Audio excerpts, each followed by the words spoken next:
Hey, what's up guys? John here. What would America look like if renters, millions and millions of renters, no longer had to pay rent and they were able to keep this money? Maybe they were able to use for food or shopping or travel. Well, soon we're going to find out the answer to that, because the White House is now enacting a new law where they are going to do anything that they have to do to combat homelessness, including sending billions and billions and billions of dollars in funding to a variety of different states to keep millions of Americans housed. Now, I believe we're walking into a really unique situation here in America, one in which is going to see a massive reduction in property rights, landlord rights. It's going to turn into an absolute bloodbath, unfortunately, for a lot of landlords that simply aren't ready for this. Maybe in the beginning it will work out well. Maybe in the beginning people will get their checks and everything will be good. But long term, I don't know. We're soon going to find out. Look at stimulus checks. Everyone loved it in the beginning. And then, a year, 2 years later, people are looking at the net result of those stimulus checks, realizing how much the world changed because of it. Imagine this. This is 100x more extreme. I'm going to break this down for you. I'm going to show you the facts to help you and position you for what I believe is going to be the greatest wealth transfer in American history. Point blank, the next couple of years is going to get unreal in this country. Please hit the like button. Hit the like button. YouTube will share this content to educate more people about what's going on in America's economy. And if you'd like to fix your credit, we'd love to help you at my company, GreatCreditFast.com. That's GreatCreditFast.com. If you have late payments, medical bills, charge-offs, foreclosures, bankruptcies, repossessions, or any negative item on your credit report, go to GreatCreditFast.com. Click the link in the description just below this video. Schedule a free strategy session. Take a look at this. So people on the verge of homelessness will get help paying rent under Biden administration's plan. Low-income people who need help paying rent or securing temporary housing will get additional government aid under a new initiative to tackle the country's record homelessness, the Biden administration said today. The initiative seeks to address homelessness by expanding what is covered under Medicaid. In certain states, 8 states and the District of Columbia have been selected to participate in a federal accelerator to reduce homelessness, according to the U.S. Department of Health and Human Services, HHS, and Department of Housing and Urban Development. So you might ask yourself, what does the Department of Health and Human Services have to do with the Department of Housing and Urban Development? Everything. If you watch this channel, everything. And because I covered this story, over a month ago, saying when they say that high rent is, shortening life, when this is USA Today. This is Yahoo News. High rent can shorten lifespan. CNBC, unaffordable rents linked to premature death. What has been the overall story the last couple of years? Saving lives. That has been the overall story. When they take that story from there and then they put it on real estate, inside of the real estate industry, everybody needs to understand what that actually means. What that actually means. It means massive changes coming for America's real estate market and housing market. Landlords need to pay very close attention to this. The Accelerator program will provide assistance to the states as well as Washington, D.C., which will allow them to use Medicaid dollars to help people find housing and avoid eviction. Medicaid has traditionally provided government funding health insurance to low-income families. We're looking to use federal health care dollars for wellness care. We get to people before they get ill, and we keep them healthy. This is from Xavier Becerra, Secretary of the U.S. Department of Health and Human Services. We're simply saying to the states, if you can prove to us that with this Medicare dollar, you will improve someone's health, then you've essentially served the purpose of Medicaid program and you're saving taxpayers more money.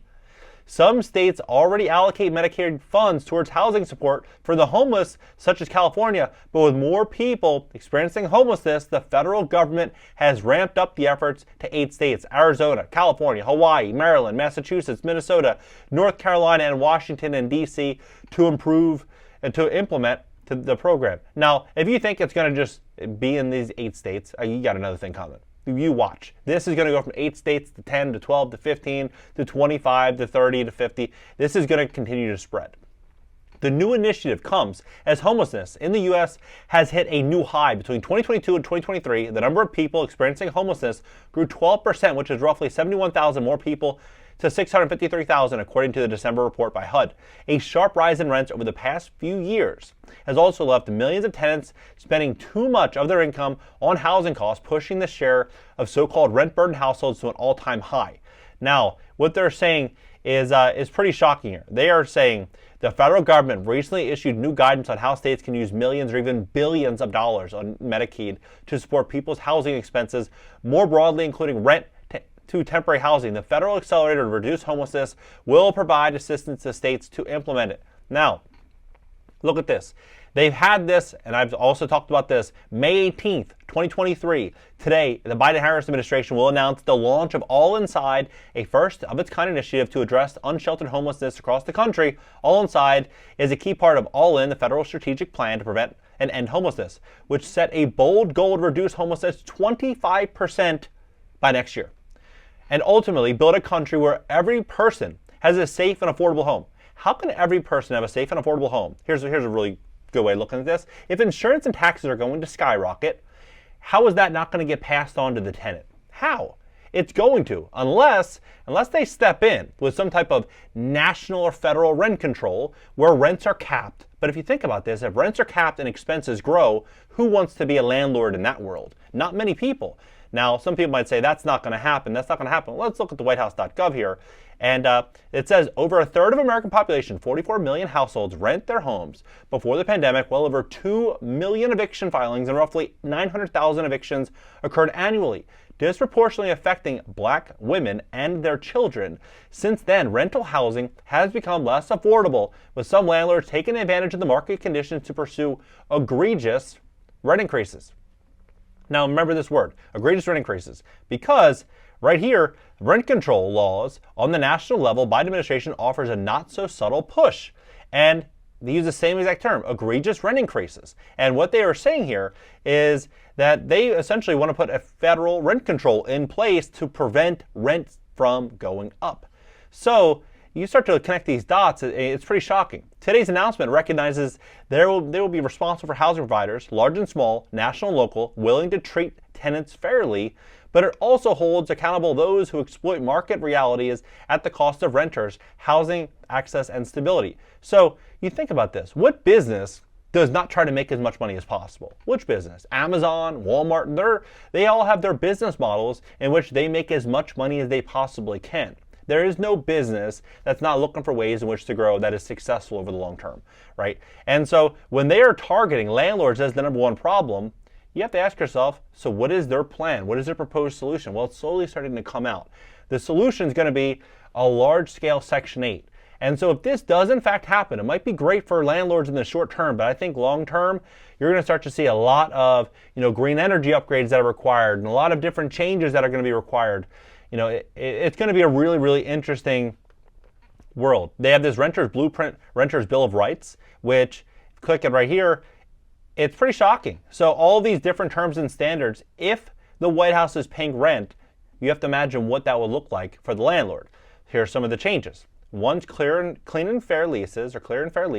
So this is their version of clean and fair, not the landlord's version. Educate enforcement enhancement of rights. So tenants are going to have a lot more rights, and the right to organize. Tenants can essentially go on strike. Eviction prevention, diversion, and relief. So all of these different standards and stipulations would then be injected into the landlord-tenant relationship. And if the tenant is really the White House, you have to ask yourself, what does that look like? Like, what does this actually look like? I think this situation is about to get out of control. That's what I think. I think this is going to really, really get out of control. In January, the Biden administration announced a blueprint for the Renters' Bill of Rights and encouraged federal government agencies and politicians to help tenants find affordable and stay in housing.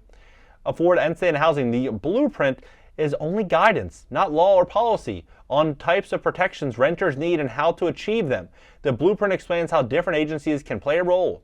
But the one that has the draw and attention of federal housing finance agency, right? So promote rental affordability. Now, what they're saying here is that they would use all properties that have Fannie Mae and Freddie loans, which is 70% of all residential property in America has Fannie and Freddie debt.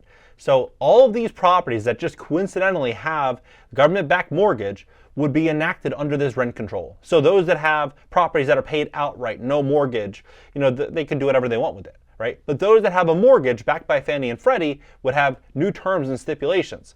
So what we're going to walk into is going to be a whole different real estate market. Some states, such as California, already have initiatives in plan that provide services to homeless people and pay security deposits or assign them case managers to look for apartments. Arizona is allocating Medicare funds to help homeless people cover 6 months of rent.